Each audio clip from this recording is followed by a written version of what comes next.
Good evening. SSC CHSL 2020 के सभी aspirants का सक्सेस ग्रुप में बहुत बहुत स्वागत है।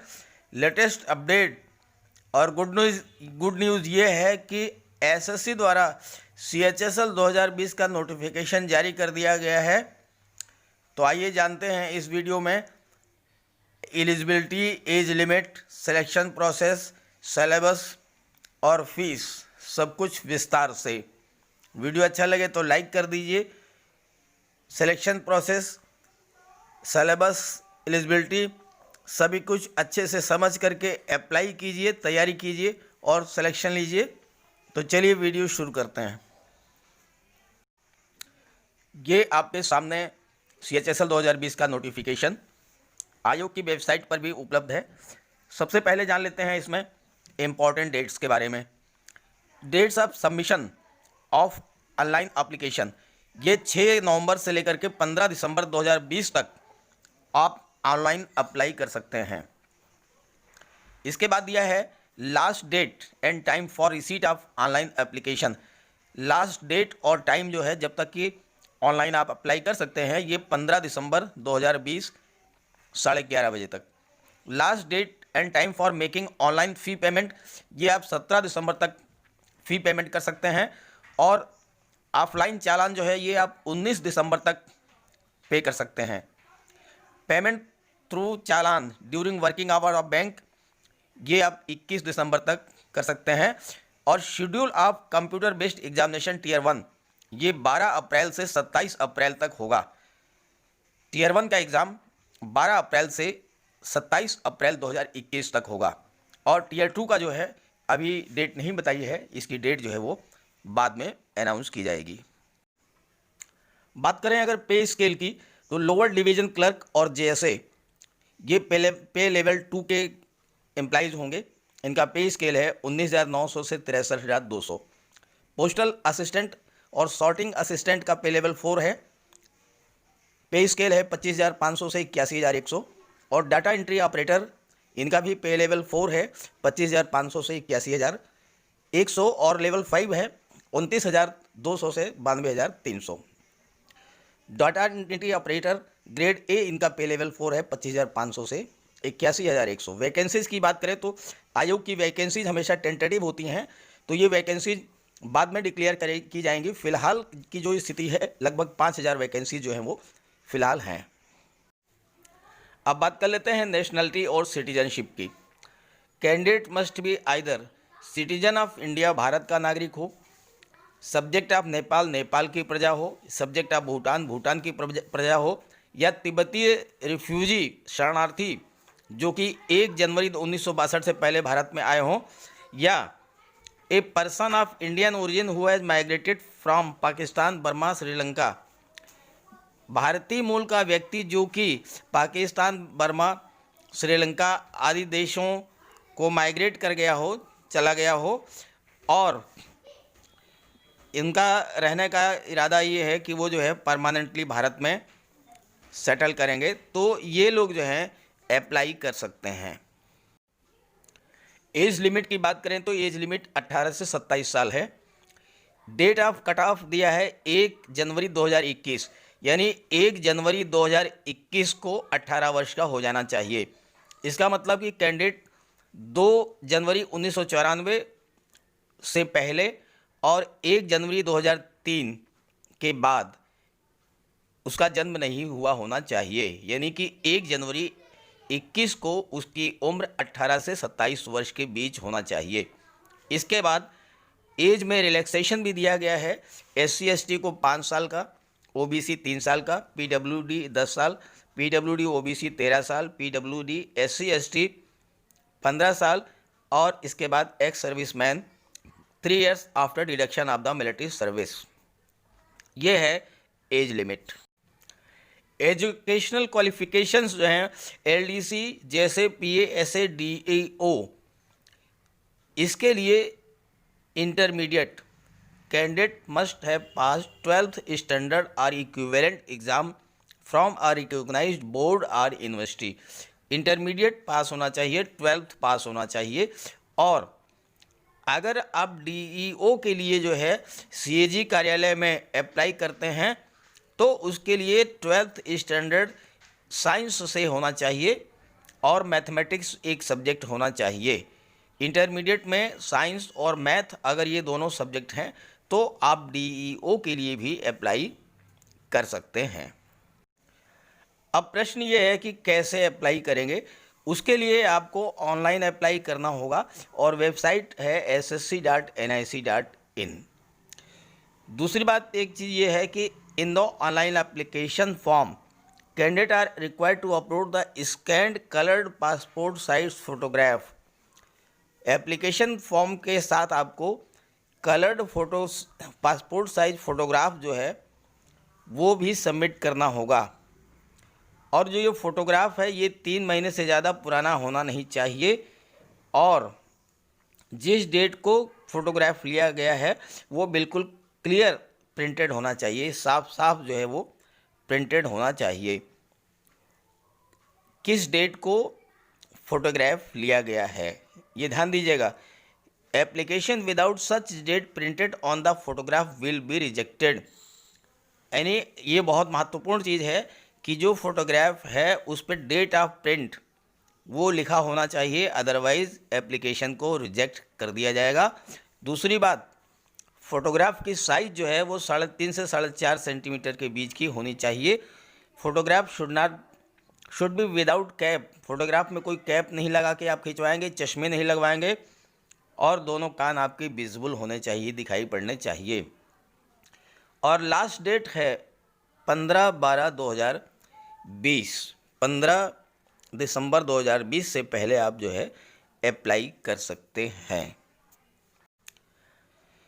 एप्लीकेशन फ़ीस है 100 रुपये, लेकिन women candidates and candidates belonging to SC ST PWD ex serviceman इन्हें कोई फ़ीस नहीं देना है। इसका मतलब केवल अनरिजर्व और OBC के लिए ही 100 रुपये की फ़ीस है, बाकी अन्य किसी भी कैटेगरी के लिए कोई फ़ीस नहीं है। और ऑनलाइन फ़ीस पेमेंट 17 दिसंबर तक किया जा सकता है। एक महत्वपूर्ण बात यह है कि एप्लीकेशन फॉर्म फिल करते समय आपको ये भी बताना होगा कि आप किस सेंटर पर परीक्षा देना चाहते हैं। तो ये एग्जामिनेशन सेंटर्स और सेंटर कोड की पूरी लिस्ट दी हुई है। आप आयोग की वेबसाइट पर जा कर के यहाँ से देख लीजिएगा और इसके अकॉर्डिंग जहाँ से भी आप भरना चाहें तो उस एग्ज़ाम सेंटर और उसका कोड जो है इसमें फिलअप कर दीजिएगा। दूसरी बात यह है, candidate have to give option for 3 centre. आपको 3 परीक्षा केंद्रों के लिए ऑप्शन देना होगा, जिससे कि अगर पहली प्रायोरिटी का नहीं मिलता है तो दूसरी प्रायोरिटी वाला और नहीं तो तीसरी प्रायोरिटी वाला आपको सेंटर मिल जाए। और किसी भी स्थिति में सेंटर चेंज किए जाने की कोई एप्लीकेशन स्वीकार नहीं की जाएगी। अब आप स्कीम ऑफ एग्जामिनेशन समझ लीजिए। Examination will consist of computer based examination tier 1, उसके बाद डिस्क्रिप्टिव टीयर 2, उसके बाद स्किल टेस्ट और टाइपिंग टेस्ट टीयर 3। 3 चरणों में आपकी परीक्षा होगी, tier 1, tier 2 and tier 3। Dates of examination indicated in the notice are tentative. जो डेट्स दी गई हैं वो टेंटेटिव हैं, वो चेंज हो सकती हैं। There shall be no provision of revaluation. Revaluation का कोई प्रावधान नहीं है। तो अब आइए बात कर लें टीयर 1 की। टीयर 1 में आपको 100 मार्क्स का एक क्वेश्चन पेपर होगा, उसमें 4 पार्ट होंगे। English language 25 question 50 marks, general intelligence 25 question 50 marks, maths 25 question 50 marks और जीके 25 क्वेश्चन 50 मार्क्स, यानी 100 क्वेश्चन 200 मार्क्स का ये आपका टीयर 1 का पेपर होगा और इसके लिए आपको 60 मिनट का समय दिया जाएगा। टीयर 1 एग्जामिनेशन जो है ये ऑब्जेक्टिव टाइप का होगा, मल्टीपल चॉइस क्वेश्चंस होंगे और ये क्वेश्चन जो है इंग्लिश और हिंदी दोनों में होंगे। There will be no negative marking of 0.5 marks for each wrong answer. यहाँ ध्यान दीजिएगा कि बहुत ही ज़्यादा टफ है ये पेपर। नेगेटिव मार्किंग जो है वो 0.5 मार्क्स की है। बहुत से एग्जाम्स में 0.25 होता है, बहुत से एग्जाम्स में 1/3 होता है, लेकिन यहाँ सीधे सीधे हाफ मार्क्स। यानी अगर 2 क्वेश्चन आपके गलत हो गए और एक सही है तो कुल मिलाकर 0 मार्क्स आपको मिलेंगे। तो नेगेटिव मार्किंग बहुत ही टफ है, ध्यान दीजिएगा, 0.5 मार्क्स का है। ये है आपका टियर 1 का पैटर्न।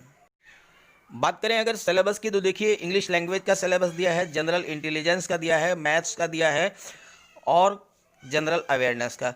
ये आप जो है इसकी नोटिफिकेशन को डाउनलोड करके और पूरा सिलेबस दे सकते हैं। अब दूसरा टियर 2 आता है डिस्क्रिप्टिव पेपर। डिस्क्रिप्टिव पेपर जो है 100 मार्क्स का होगा और ये पेन एंड पेपर मोड में होगा और इसके लिए 1 घंटे का समय आपको दिया जाएगा। इसमें आपको एसे लिखना होगा, लेटर लिखना होगा, एप्लीकेशन या प्रेसाई लिखना होगा। मिनिमम क्वालिफाइंग मार्क्स 33% हैं और इसको आप इंग्लिश में या फिर हिंदी में डिस्क्रिप्टिव पेपर दे सकते हैं। लेकिन ध्यान दीजिएगा कि या तो हिंदी में है या फिर इंग्लिश में, ऐसा नहीं कीजिए कि एक पार्ट हिंदी में और दूसरा पार्ट इंग्लिश में, तो ऐसे में आपको 0 मार्क्स अवार्ड कर दिया जाएगा। यूएफएम के लिए पहले यहाँ देखिए क्लियर कर दिया है, candidate must write their correct roll number. आपको जहाँ पर निर्धारित स्थान वहाँ पर रोल नंबर भरना है आंसर बुक के, उसके बाद सिग्नेचर करना है और बाएं हाथ का अंगूठा लगाना है और आंसर बुक्स में के भीतर आपको कहीं भी कुछ नहीं लिखना है। और अगर आपने रोल नंबर, सिग्नेचर और लेफ्ट थंब इम्प्रेशन नहीं लगाया तो कैंडिडेट को 0 मार्क्स अवार्ड कर दिया जाएगा।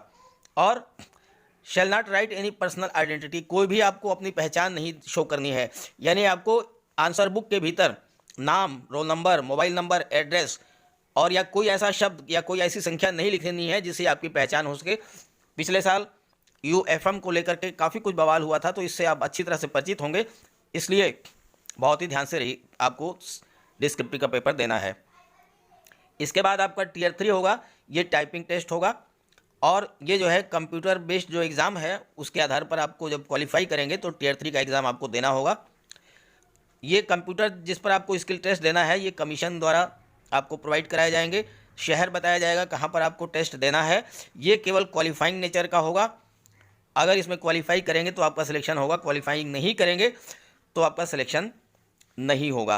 और डाटा एंट्री ऑपरेटर के लिए जो है स्किल टेस्ट मैंडेटरी है और उसमें डाटा एंट्री की स्पीड है 8000 की depression per hour on computer और इसका समय होगा 15 मिनट और प्रिंटेड मैटर होगा इंग्लिश में जो कि 2000 से 2200 की डिप्रेशन दे उसमें होंगे।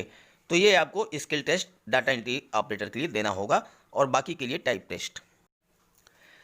टाइप टेस्ट की बात करें एलडीसी, जेएसए, पोस्टल असिस्टेंट और सॉर्टिंग असिस्टेंट के लिए तो मीडियम जो है वो हिंदी और या फिर इंग्लिश, आपको जो है या तो इंग्लिश या हिंदी एक ऑप्शन चुनना होगा ऑनलाइन फॉर्म भरते समय। अब इसके बाद इंग्लिश मीडियम में टाइपिंग स्पीड है 35 वर्ड्स पर मिनट और हिंदी के लिए 30 वर्ड्स पर मिनट। तो इस तरह से 35 वर्ड पर मिनट या 30 वर्ड पर मिनट जो है ये 10,500 की डिप्रेशन होंगे पर आवर और या और लगभग 9,000 की डिप्रेशन पर आवर। तो आपको जो है हिंदी मीडियम में अगर आप टाइपिंग सेलेक्ट करते हैं तो आपको 30 शब्द और इंग्लिश में जो है आपको 35 शब्द ये होगा। और इसके बाद ये जो टाइप टेस्ट होगा ये आपकी एक्यूरेसी को निर्धारित करेगा और कंप्यूटर और टेक्स्ट पैसेज जो है वो दिया जाएगा आपको और 10 मिनट ये आपको टाइप टेस्ट क्लियर करना होगा। जब आपने टियर 1, टियर 2 और स्किल टेस्ट या टाइप टेस्ट क्लियर कर लिया होगा तो मेरिट के आधार पर आपको डॉक्यूमेंट वेरिफिकेशन के लिए कॉल किया जाएगा और डीवी को क्लियर करने के बाद फिर आपका मेडिकल होगा और उसके बाद आपका फाइनल सिलेक्शन होगा। तो ये था एसएससी सीएचएसएल के संबंध में कंप्लीट जानकारी मैंने दे दिया है। अगर आप किसी तरह की जो है छूट चाहते हैं due to reservation either in OBC, SC, ST या फिजिकली हैंडीकैप्ड हैं या और किसी तरह की छूट आप चाहते हैं तो उसके लिए देखिए सर्टिफिकेट के प्रारूप जो हैं वो दे रखे हैं। एनेक्जर 1 से लेकर के देखिए ये आपका जो है एनेक्जर 2 है। तो ये सभी सर्टिफिकेट्स जो हैं आपको इसी प्रारूप पर जो है आपको ऑनलाइन एप्लीकेशन के साथ देने होंगे। तो ये प्रारूप आप डाउनलोड कर लीजिएगा और इसी प्रारूप पर जो है बनवा लीजिएगा सर्टिफिकेट्स और उसके बाद अप्लाई कर दीजिएगा। तो आई होप ये वीडियो आपको पसंद आएगा। वीडियो अच्छा लगे तो लाइक करके और इसे ज़्यादा से ज़्यादा शेयर जरूर कर दीजिएगा ताकि सभी को जानकारी मिल जाए। Okay, thank you.